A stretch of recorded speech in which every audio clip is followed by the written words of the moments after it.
तो आइए माता रानी की अद्भुत कथा जो कि कल श्रीमद् देवी भागवत से आप श्रवण कर रहे थे। और बात यह चल रही थी कि नवाहन मंत्र में जो 9 अक्षर हैं उसके एक एक अक्षर का कितना बड़ा प्रभाव। सबसे पहले ऐं, इसका उच्चारण सही कीजिए। बहुत लोग एंग बोलते हैं जो एकदम अशुद्ध है बिल्कुल। बहुत लोग हनुमान जी का मंत्र जपेंगे तो कहेंगे ओम हम हनुमताय नमः, ये बिल्कुल गलत है। इसलिए तो व्याकरण की जानकारी होना जरूरी है।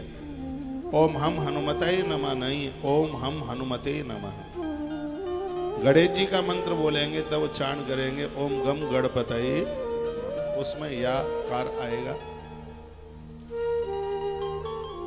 तो इसमें ओम एंग नहीं, ओम एम ह्रीम क्लीम चामुंडाई, यहाँ पर 2 मात्रा है, बिच है।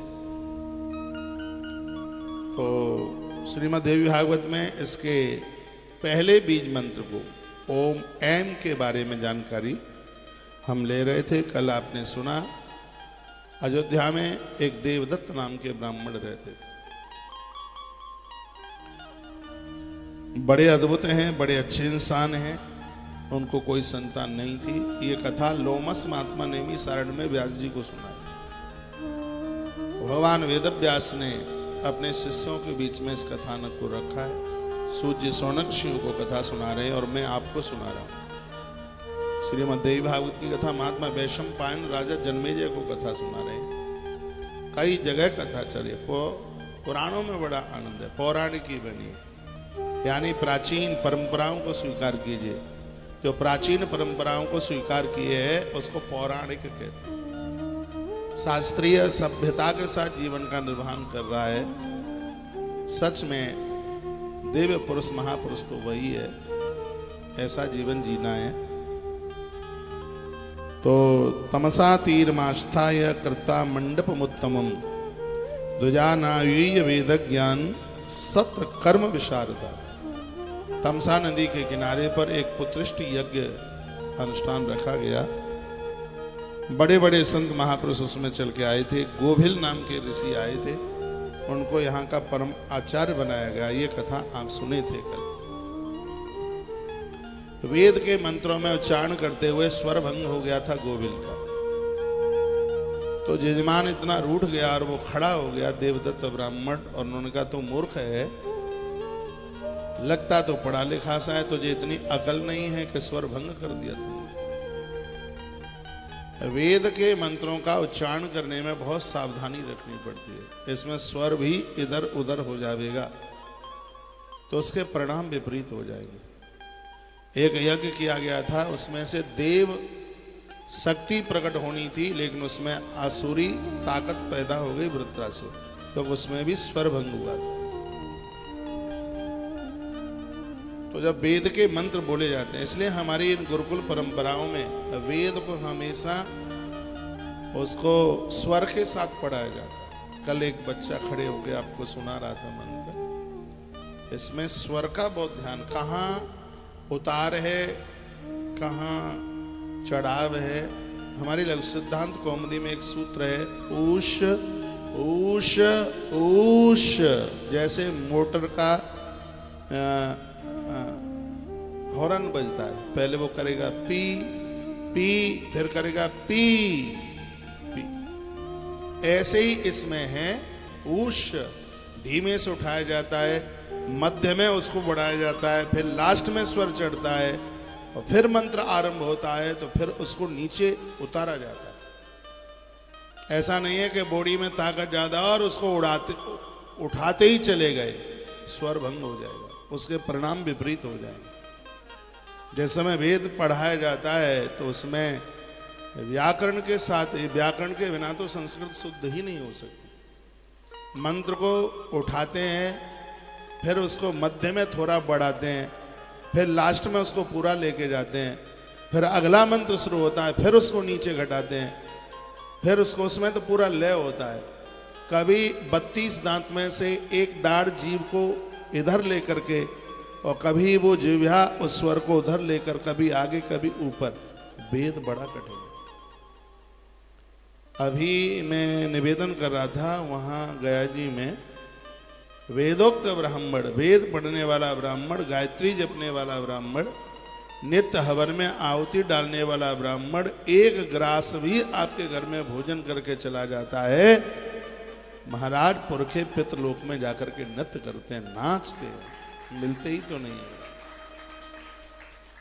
ब्राह्मणों का अभाव होता जा रहा है।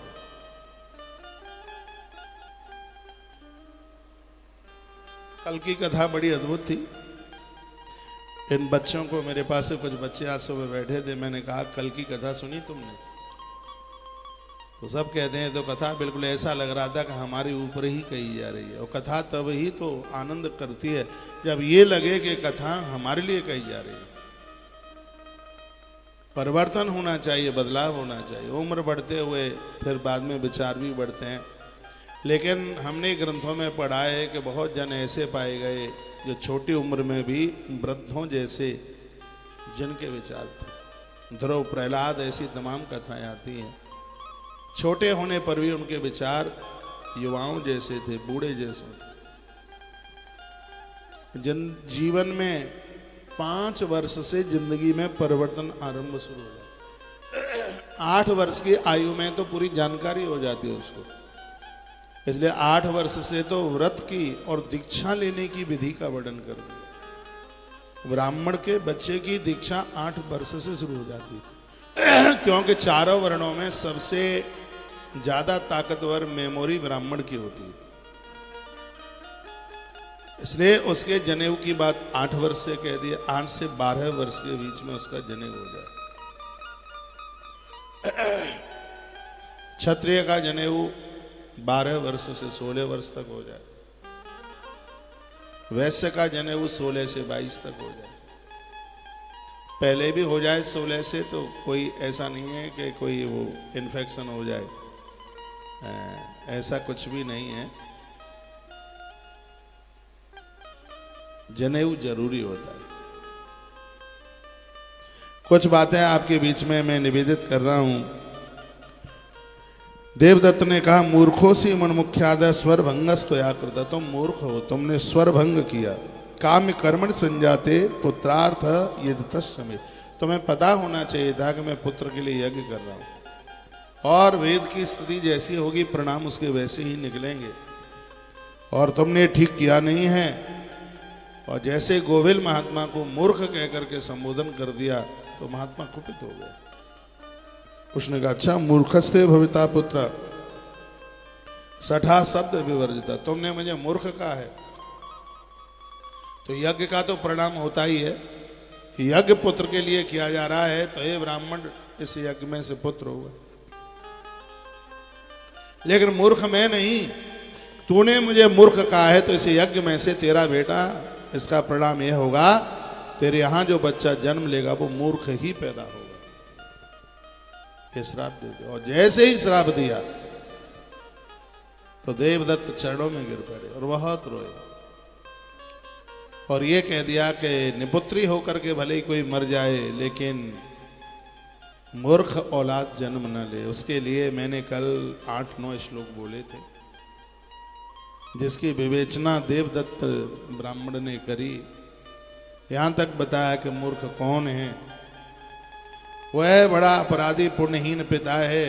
कल मैंने बोला है, जिनके घर में मूर्ख, स्त्री लंपट, दुराचारी औलाद का जन्म हो जाता है। कल आपने सुना था, बिना विप्रेण कर्तव्य श्राद्धम कुश्चटेन वह न तो विप्रेण मूर्खेण श्राद्धम कार्यम कदाचन। यदि किसी शराबी ब्राह्मण को आपने घर बुलाया, ज्वारी को बुलाया, स्त्री लंपट को बुलाया, तो आपके आगमन पर पूर्वज घर में आ तो जाते हैं, लेकिन भोजन करके नहीं जाते, कोसा चाट के चले जाते हैं, ऐसा लिखा है। क्योंकि ब्राह्मण के मुख से पुरखे भोजन करते हैं, पूर्वज भोजन करते हैं। अनादकारी को आपने बुला लिया भोजन में, और अपने पूर्वजों के निमित्त आपने ब्राह्मण बुलाया, तो यहाँ वर्णन है कि पुरखा आएगा, पूर्वज आएंगे, लेकिन कुसा चाट के चले जाएंगे, कुस चाट के चले जाएंगे, क्योंकि श्राद्ध में कुसा को लिया जाता है। वो अन्न, घर का ना अन्न खाएंगे ना पानी पिएंगे। इसलिए ब्राह्मण बढ़िया होना चाहिए। यहां तक कि तमाल भी ना खाता हो, तांबूल भी नहीं, बीड़ी सिगरेट गुटखा तम्बाकू ये सब चीजें ब्राह्मणों के लिए नहीं है। उनका तो मुंह गंगा की तरह पवित्र होना चाहिए, क्योंकि उनके मुख से देवता भोजन करते हैं, पितर भोजन करते हैं, तो गंगा जी की तरह पवित्र होना चाहिए उनका मुंह। पूरे ब्रह्मत्व की रक्षा की जाए।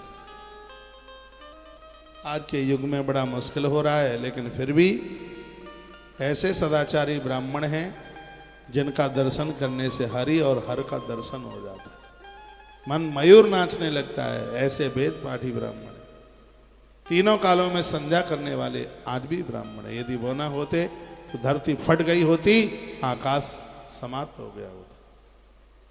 इनके ब्रह्मत्व के ऊपर सृष्टि टिकी हुई है।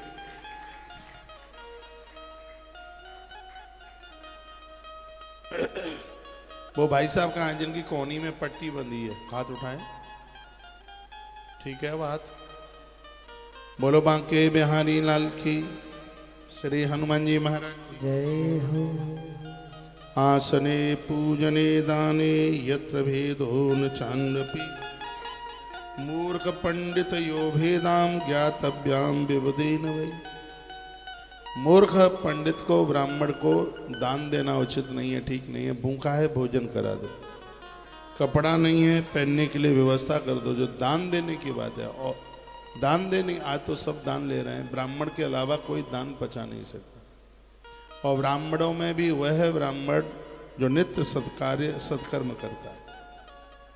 भुक्तान्नम वेद विप्रेभ्यो वेदाभ्यासम करोति वही, क्रीडंत पूर्वजा तस्सा स्वर्गे प्रमोदता किला। क्या सुंदर बात कही है। वेदज्ञ ब्राह्मण जिसका अन्न खा करके वेद पढ़ते हैं, गायत्री जपते हैं, ऐसे ब्राह्मण के भोजन करने पर वर्णन किया है कि पूर्वज परम प्रसन्न होकर के स्वर्ग में नाचते हैं, विहार करते हैं, नृत्य करते हैं। वेदज्ञ ब्राह्मण संध्या करता है, और ऐसा ब्राह्मण आपके घर आ जाए और वो आपके घर का अन्न खा ले, पूर्वज तृप्त हो जाएंगे, आनंद हो जाएगा। ऐसा वर्णन किया गया। मूर्खो भूत्वा सुतस्तेवे विद्वान भविष्यति। तो जब यह कह दिया कि भविष्य में तुम्हारा पुत्र मूर्ख होगा, तो देवदत्त बहुत रोए और कहा कृपा कर दीजिए। तब उन्होंने कहा कि बेटा तो मूर्ख होगा, समय आकर के मां भगवती की कृपा से धरती पर वह बहुत बड़ा विद्वान बन जाएगा, क्योंकि तुमने गलती का एहसास किया। मैं बोलता हूं साधुओं को तो क्रोध थोड़ी देर का होता है। गलती हुई है, गलती का एहसास कीजिए, माफी मांग लीजिए, वह तो प्रसन्न भी बहुत जल्दी हो जाती है। कठोरपना मत दिखाइए। समय चलता रहा। देवदत्त की पत्नी का नाम था रोहिणी। यज्ञ के बाद उसने गर्भ धारण किया और उसने 10.5 महीने के बाद एक बड़े, देखने में तो बड़ा सुंदर था, और ऐसे बच्चे को जन्म दे दिया उसने। देवदत्त ने अपने सुपुत्र का विधिवत नाम संस्कार कराया। जब वह बालक 8वें वर्ष में आया तो उसका उपनयन यज्ञोवीत संस्कार करा दिया। सचाष्टमी तथा वर्षे शुभे वही शुभवासरे तस्यो उपनयन कर्म चकार विधिवस्पता। एक विधि पूर्वक उपनयन यानी जनेऊ संस्कार कराया गया। जनेऊ में चाबी का गुच्छा लटकाना बड़ा अपराध है, बहुत ज्यादा। ये गलती कभी भी ना की जाए। यज्ञोपवीत में प्राय ज्यादा तरह से चाबी का गुच्छा लटका लेते हैं। 31 दिन में यदि जनेऊ ना बदला जाए तो भी बहुत ज्यादा अपराध है। लघु शंका दीर्घ शंका, उस समय यदि जनेऊ कान पर ना चढ़ाया जाए तो भी अपराध है। जनेऊ को गले में अंटा लगा करके ही रखना, यह भी अपराध है। बहुत लोग जनेऊ को यूं अंटा लगा लेंगे गले में,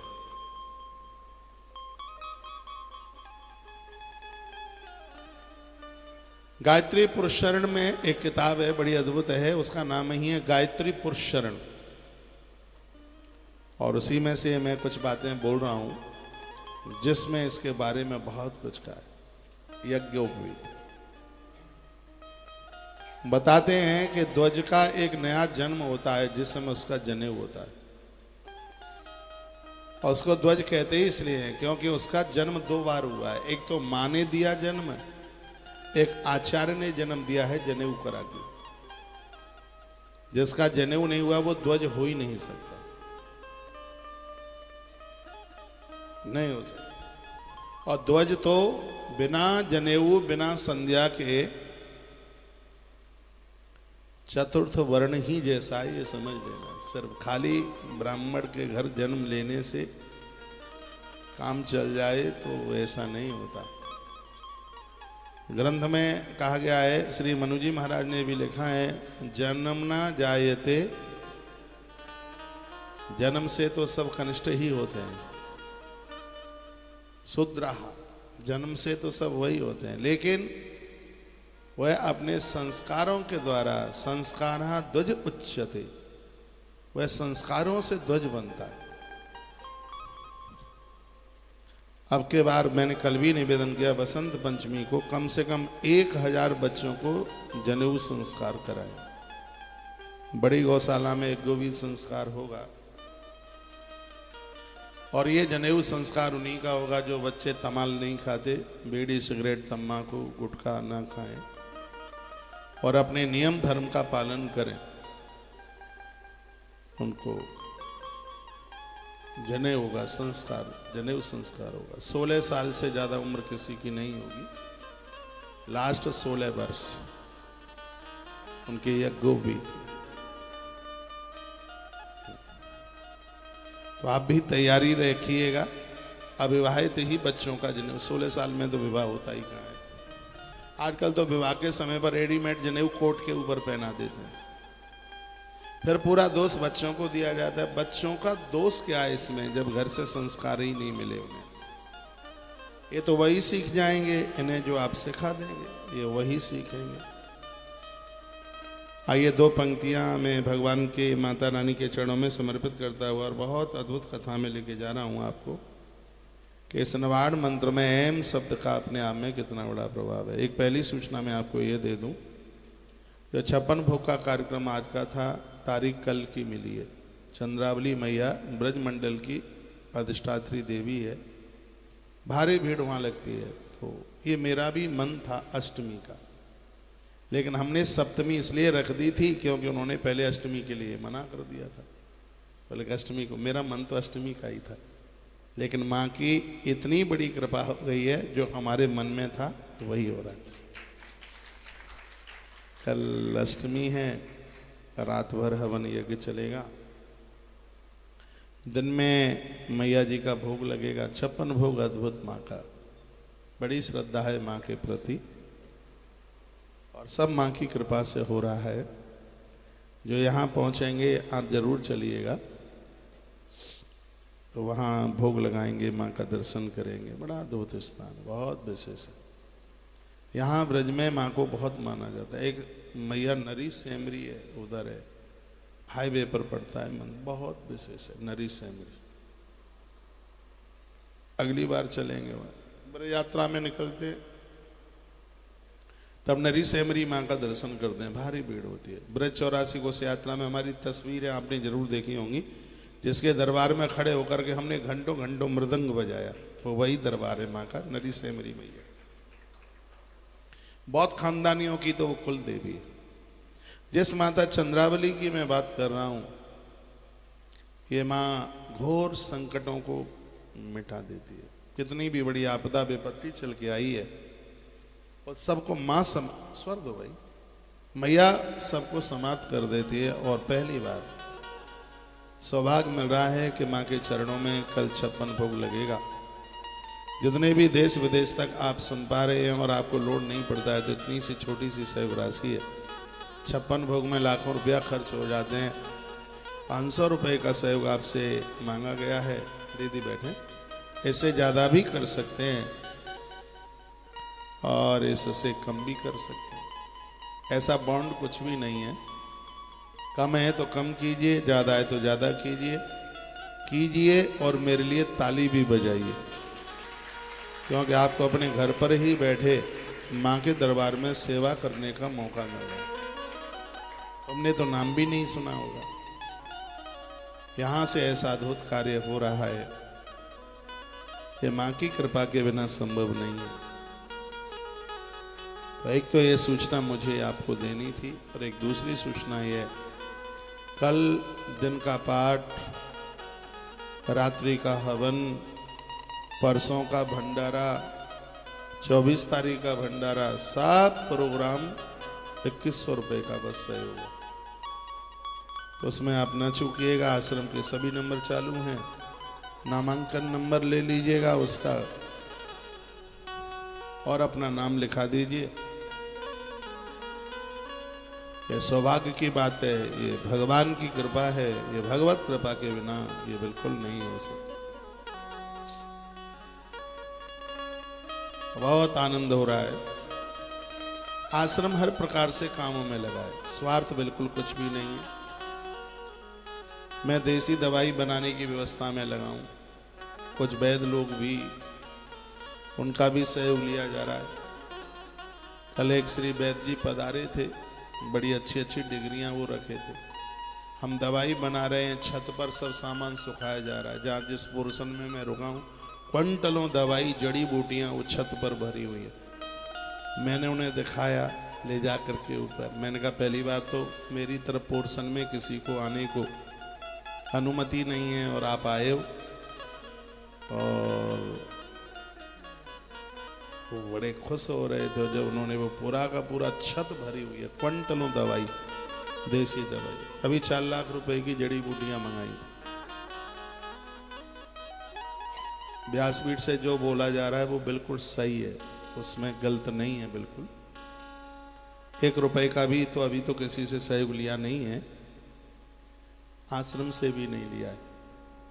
इकट्ठा कर करके और यह सेवा कार्य को बढ़ाया जा रहा है।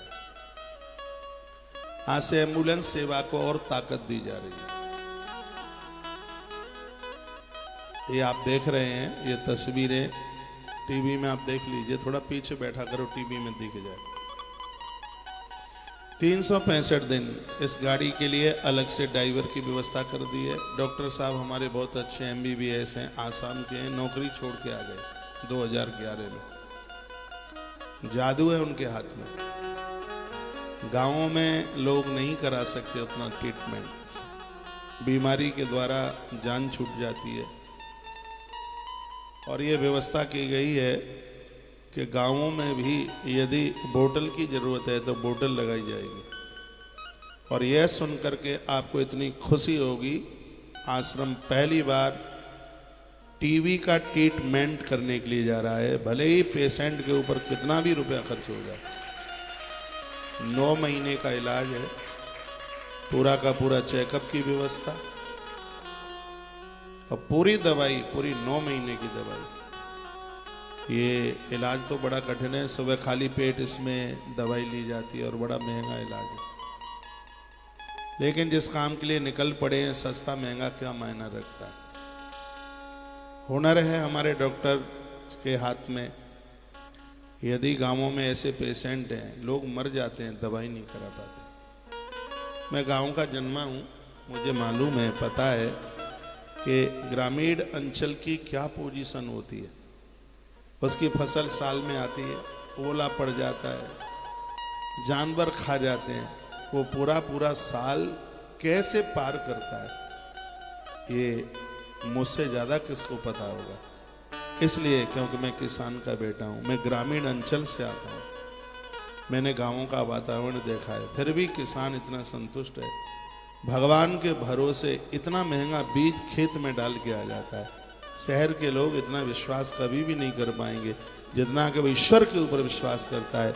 अभी उसने ना फसल देखी ना कुछ देखा, 250 रुपए किलो का बीज ऐसी आंख बंद करके धरती में फेंक के आ जाता है, ईश्वर के भरोसे। तो ये सेवा पहले से सब चल रही है, हॉस्पिटल चलता है आश्रम में, लेकिन गांव-गांव जाकर के टीके लगाना और गांव-गांव जाकर के यदि कोई टीबी का मरीज है तो उसका आश्रम इलाज करेगा पूरा 9 महीने तक उस पेशेंट का, और उसको ठीक करेगा। डायबिटीज की नापने की सब मशीनें हैं। यदि गांवों में डायबिटीज के भी कोई मरीज हैं, यहाँ भी चक्कर सड़क पर गाड़ी लगाती है, तो उसके लिए हम देसी औषधि दे रहे हैं। टीबी के रोग के लिए एलोपैथिक दवाई सबसे जबरदस्त काम कर रही है। फेफड़ों का पानी सुखाने में एलोपैथिक दवाई बड़ा कामयाब है, वो जल्दी अपना काट कर रही है। ये तो सब मैं पढ़ता रहता हूं तो जानकारी है। हाँ, देसी दवाई है, देर में असर करेगी, लेकिन ये एक ऐसी बीमारी है कि इसमें देरी नहीं होनी चाहिए। इसको तो जल्दी जितना कवर किया जाए उतना ज्यादा बढ़िया है। अभी गाड़ी निकलने वाली है, एम्बुलेंस गाड़ी, और गांव-गांव में इसका जाना आश्रम का सौभाग्य है। आप लोग सब खड़े हैं इसलिए सब हो रहा है। एक मरीज को घर में इलाज कराना मुश्किल है। या टीवी पर आप देख रहे हैं, ये सब ईश्वरीय कृपा के बिना नहीं हो सकता, ये आदमी के बस का काम नहीं। और इसके लिए हमने 1 महीने में 1.5 से 2 लाख रुपए की व्यवस्था रखी है। इससे ज्यादा हो नहीं पाएगा, क्योंकि आश्रम की और भी सेवाएं बहुत हैं। आश्रम से लेकर के बाहर तक इतनी इसकी व्यवस्था रखी। ये तस्वीरें आप देख रहे हैं, पुरानी तस्वीरें नहीं है, आज की है। ये पूरा का पूरा मेडिकल स्टोर मेरे वाले पोर्शन में बना है। इसका गलत यूज ना हो, क्योंकि महंगी दवाइयां हैं, इसका यूज गलत ना हो। हम सेवा के पर्पज से चलें और हमें पता ही नहीं लगे और ये दवाई बाजार में बिक जाए, तो इसलिए इसको पूरा हमने अपने पोर्शन में और मुकुंद के हैंड ओवर कर दिया है। उसके जिम्मेवार बच्चा है बालक अभिषेक, इसको देसी दवाई कहाँ बैठा है ये, इस बच्चे को बहुत मेहनती है ये। तो मैंने इसको बड़े नुस्खे बता रखे हैं देसी दवाई के। हमारे बच्चे बड़े कारगर हैं। दवाई को सुखाना, कूटना, पीसना, पैकिंग करना, ये बहुत बड़ा काम है। नहीं तो ये पैसा तो बहुतों पर है, सब कर ले, लेकिन टीम चाहिए इन कामों के लिए। बिना आदमी के काम नहीं होते हैं। ये तो 5-7 साल में बता देंगे कि क्या क्या काम किए हैं, वो धरातल पर पूरी खुशबू फैला रहे हैं।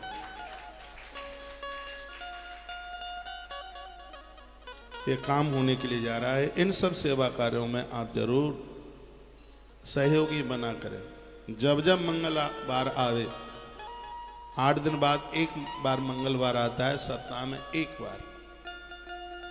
तो जैसे ही मंगलवार आता है, हम आपसे ज्यादा नहीं, सिर्फ 100 रुपए की उम्मीद करते हैं आपसे, क्योंकि इस सेवा को बढ़ाना है। आश्रम का ये नंबर वगैरह सब अपने पास रखिए। जैसे ही मंगलवार आवे, बिना कहे बिना पूछे 100 रुपए ट्रांसफर कर दीजिए।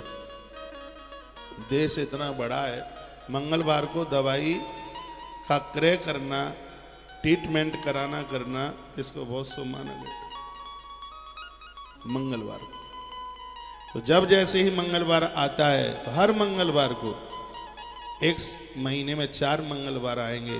क्या दिक्कत है, 400 रुपया लोगों के स्वास्थ्य बचाने के लिए निकल जाए। पूरे साल भर का खर्चा 5 रुपए से 5,000 से भी कम आएगा, और ये इतना बड़ा काम हो जाएगा। लोगों की जानें बच जाएंगी, लोगों के प्राण बच जाएंगे। जरूरतमंद लोगों के लिए इतना बड़ा, इतना अद्भुत काम हो जाएगा। इस सेवा के साथ आप जरूर जुड़िएगा। आश्रम के नंबर चालू हैं, और एक बार आप आके देखिएगा आश्रम कितने अद्भुत अद्भुत और अद्भुत और अद्भुत कार्यों में लगा हुआ है। एक बार जयकारा लगाइए, बोल बांके बिहारी लाल की जय, श्री हनुमान जी महाराज की जय जय। श्री राधे आइए माता रानी के चरणों में 2 पंक्तियां रख दें। कभी दुर्गा बन के कभी काली बन के आ जाना मैया जी मेरी, आ जाना। बहुत अच्छा लगेगा। स्वर दो।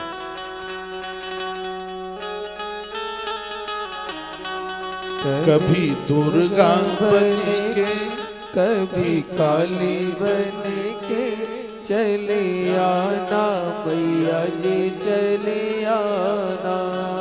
कभी दुर्गा बन के कभी काली बन के। मुझे किसी ने पूछा कि महाराज जी तबला क्यों नहीं बज रहा है। मैंने 2 घंटे की कथा कहता हूँ, तबले वाले को 1,500 से 2,000 चाहिए पर दिन का, एक दिन का। और उसके लिए तो बजाने की कहीं कोई कमी नहीं है। और मुझे ये लगता है कि इसके लिए कार्यक्रमों का अभाव है, तो जरूर हम उसको यहाँ बैठा लेते। हमने कहा ये 1,500 रुपया एक दिन का कहीं न कहीं किसी काम में आ जाएगा। 2 घंटे की तो कथा ही है। एक भजन होगा, तबले वाले को 1,500 रुपया चाहिए देने के लिए, तो इसलिए तबला नहीं बज रहा है। ठीक है, अब मैसेज मत करना कि तबला क्यों नहीं बज रहा। तबला इसलिए नहीं बज रहा है कि 2 घंटे की कथा है और 2 घंटे की कथा के लिए 1,500 रुपया चाहिए। तो 1,500 रुपया बहुत काम में आ जाएगा। उसका तो तबला दूसरी जगह बजता रहेगा। हाँ, जो तबले पर ही डिपेंड है उनकी तो कथा में, तो फिर उनको तबला वाला चाहिए, तो उसको तो भाई को तो काम मिल जाएगा, दूसरी जगह बजा ही रहा होगा। मुझे तो पता नहीं है, पर बजा ही रहा होगा, बजा रहा है। तो यहाँ वो 1,500 किसी काम में आ जाएंगे, इसलिए तबला नहीं बज रहा है। अब मत बोलना, पूछना मत कि तबला क्यों नहीं बज रहा। एक दिन का ही तो बता रहा हूँ 1,500, और क्या 1 महीने का बता रहा हूँ। कभी दुर्गा बन के कभी काली बन के चले आना मैया जी चले आना। ओहो, कभी दुर्गा बन के कभी काली बन के चले आना मैया जी चले आना। तुम्हें वैष्णो रूप में आना, तुम्हें वैष्णो रूप में आना। शेर साथ लेके चक्र हाथ लेके चले आना मैया जी चले आना। कभी दुर्गा बन के कभी काली बन के चले आना मैया जी चले आना। तुम्हें ज्वाला रूप में आना, तुम्हें ज्वाला रूप में आना। ओ शंख साथ लेके ज्योति हाथ लेके चले आना मैया जी चले आना। कभी दुर्गा बन के कभी काली बन के चले आना मैया जी चले आना। तुम्हें शक्ति रूप में आना, तुम शक्ति रूप में आना। उद्धार करके नैया पार करके चले आना मैया जी चले आना। कभी दुर्गा बन के कभी काली बन के चले आना मैया जी चले आना। तुम्हें लक्ष्मी रूप में आना, तुम्हें लक्ष्मी रूप में आना।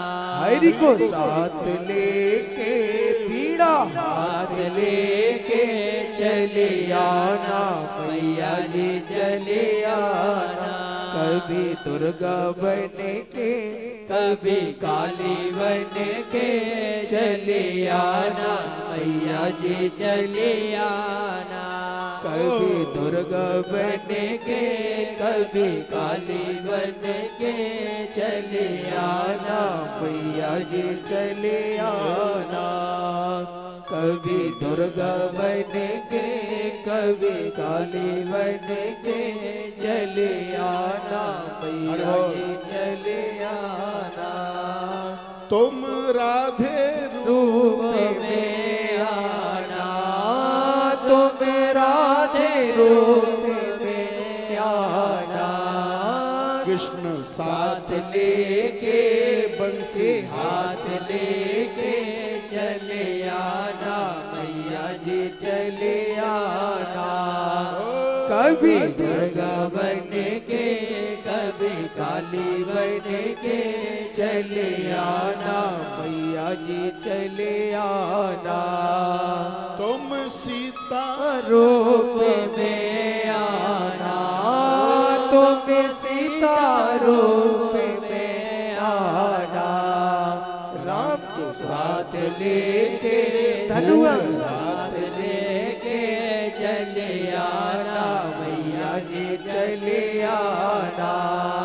कभी दुर्गा बन के कभी काली बन के चले आना मैया जी चले आना।